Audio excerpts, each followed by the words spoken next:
The Florida Panthers keep on winning after adding Seth Jones and Brad Marchand at the trade deadline. Armando Velez of Locked On Florida Panthers is here to talk about that and their chances of repeating as Stanley Cup champions. Coming up next on today's Locked On NHL podcast.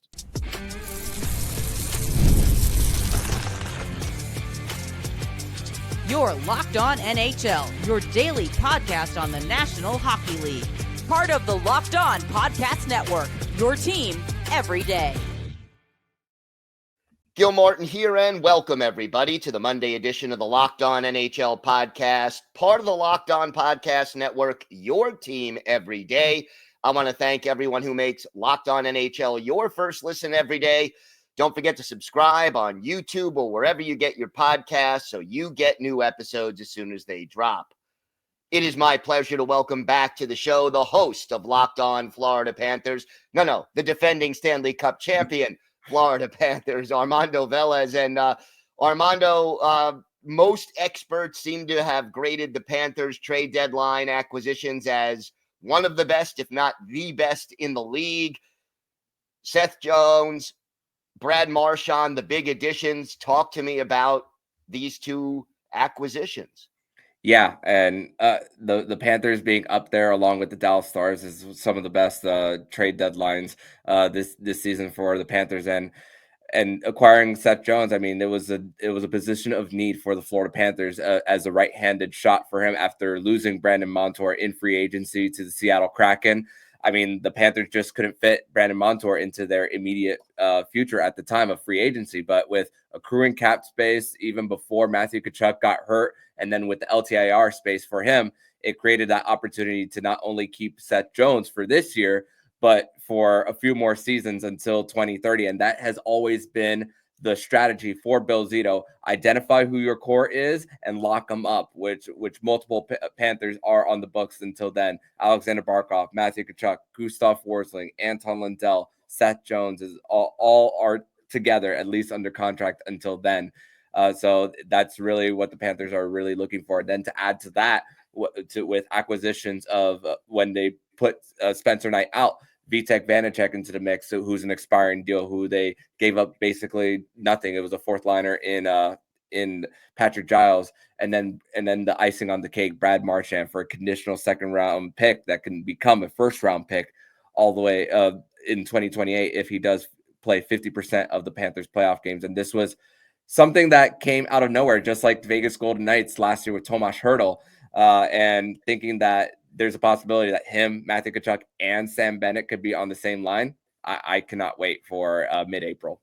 How strange does it feel as a person who has covered the Panthers to say Brad Marchand, Florida Panthers? I mean, it feels so wrong. I will be honest, it feels so wrong because of the rivalry that has been with the Florida Panthers and the Boston Bruins, and then those two playoff series for them. And you think Brad Marchand, he scored 10 points in the first series between these two teams just 2 years ago in that President's Trophy winning season. He was a guy who was a pain in the butt for the Panthers. Him, Taylor Hall, and Tyler Bertuzzi, especially in that one for them. And then last year, Brandon Montour scores a shorthanded goal and then impersonates that famous lick that Brad Marchand had on Ryan Callahan. So it's just everything with that, and then the infamous punch from Sam Bennett to Brad Marchand that got him out of the game then for Marchand. And then to think that Four Nations basically helped the Panthers out here with, rekindling things, talking about it, and just goes to show that sometimes it just comes down to guys who are competitive, who might cross the line from time to time, and doing what it takes to win. And Gil, in the last few years, the Panthers have traded for 3 captains: Claude Giroux, Kyle Okposo, and now Brad Marchand. There's a constant theme for the Panthers in getting leaders of men to come into the mix. And with Brad Marchand being part of 3 Stanley Cup finals for the Bruins, winning one of them, and then with the direction that Boston is going, the Boston Bruins also wanted to do right by him for getting him to a contender. What does he add to the mix for the Florida Panthers besides the leadership, which you've already mentioned? He brings a lot of bite. He brings a lot of the net front battles to the opposing goaltenders.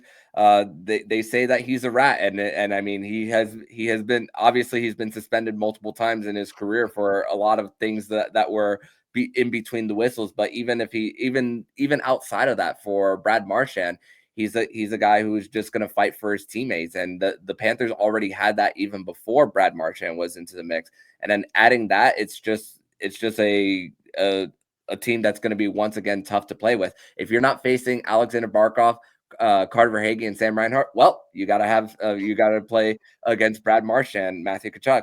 And then with the development of Mackie Samoskevich, he's probably going to be on a line with Anton Lundell. So that doesn't, right now, Mackie Samoskevich is in the top 6 and on the top power play unit. At 5-on-5, this creates a little less pressure on him, so he can still play with Anton Lundell and Eetu Luostarinen, who's gotten a full playoff run in him for him. So that is also a little bit of a balance for them. And also Jesper Bokus, who's also been a great story for the Panthers, got extended just last week. He's there's also so much flexibility. There's multiple guys on the Panthers roster who could play on both sides of the wings. Marchand, one of them, Evan Rodriguez, Jesper Boquist, and now Tomas Nosek has been shifted to the wing with the acquisition of Nico Sturm, who's 62% on faceoffs, which was the Kevin Stenlund replacement for the Panthers here. Right. Which now the Panthers, as we were talking about pre-recording, 19 straight penalty kills. And that was how the Panthers really was a big part of their identity in winning the Stanley Cup, an elite penalty kill, especially with how they did it on the road.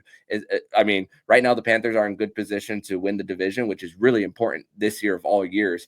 And it really started with their penalty killing, 19 straight, and now 1 goal against in their last 4 games. Now, you mentioned before we started recording that Marchand is week to week right now. Any idea as to when he may be ready to go? No idea as of right now, but that maybe that's why the conditions were what they were when it came to the amount of games played. Last game that he did play was on March 1st against the Pittsburgh Penguins. Only played 2 minutes in that game. So we're gonna have to just monitor that for the Panthers here. But hey, for this acquisition for the Panthers, it's just icing on the cake on what was already a great trade deadline for them. And just Bill Zito also understanding and not being complacent on just how they want to just give themselves an opportunity, knowing that especially on that side of the Eastern Conference, the Atlantic Division, for them, it's going to be a lot harder for them to repeat, and especially because they're the hunted, being the Stanley Cup champions. So they know that they got to double down if they want to do it all over again, and make their 3rd straight trip to the final. So we're past the trade deadline now. We know what the rosters are going to be more or less for the playoffs. What is your biggest concern about the Florida Panthers as we head into the stretch drive? My biggest concern maybe the power play for them, on maybe if things go cold for them. I mean, right now Seth Jones is playing on the 2nd power play unit for the Panthers, but even in the 2 games, I mean, you might look at the box score for Seth Jones and you might see 0 points, but he's been so calculated in how he's been able to keep the pucks in and very calculated with his pinches as well. So maybe that's another thing that the Panthers might go to if things do go wrong with their power play, putting Seth Jones there if things go wrong. But also Aaron Ekblad has also gotten some points there on the power play as of late. So it's a little bit of a different mix for what the Panthers are doing right now. Like as mentioned earlier, Mackie Samoskevich is on the 1st power play unit, giving them a right-handed shot and a little bit of a different look when it comes to that. Usually Carter Verhaeghe's there, but when Matthew Tkachuk is back into the mix, that's also going to be a little bit of a question. He's maybe, we still don't know yet if he's going to be playing game 1 of the postseason, but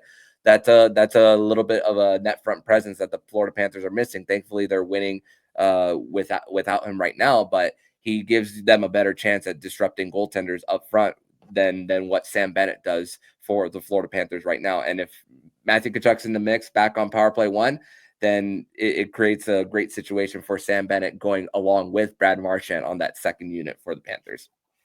Seems like there's a lot of positive vibes coming out of South Florida right now. Armando, why don't you tell our viewers and our listeners where they could find the podcast and where they could find you on social media? They can finally find me personally on X and Blue Sky at Monoman12. Follow the show account on X and Instagram at LO_FLA Panthers and on Blue Sky at LOFLA Panthers. And yeah, I'm very excited for mid-April to come. And for the Panthers, let's do this thing all over again, because the Panthers are the biggest story in the South Florida sports scene and is giving fans a lot of excitement. So they're not afraid to make the big swing. So swing that bat hard, Bill Zito. You did it. All right. Thanks, Armando. Thank you, Gil. Today's episode is brought to you by Wonderful Pistachios. Looking for a snack that's both delicious and nutritious? Crack into a good source of protein with Wonderful Pistachios. Wonderful Pistachios is one of the highest protein nuts. Each 1 ounce serving has 6 grams of protein, giving you over 10% of your daily value. Plus, they're packed with fiber and better for you unsaturated fats to help keep you feeling fuller longer. Personally, I love the no-shells variety. It's the perfect grab-and-go snack for busy days. Whether I'm snacking at my desk on a road trip or just need a quick protein boost, they're always my go-to. And if you love cracking open every shell for that satisfying crunch, the in-shell options are a classic favorite. So get snacking and get cracking with a snack that packs a protein punch. Visit wonderfulpistachios.com to learn more. That's wonderfulpistachios.com.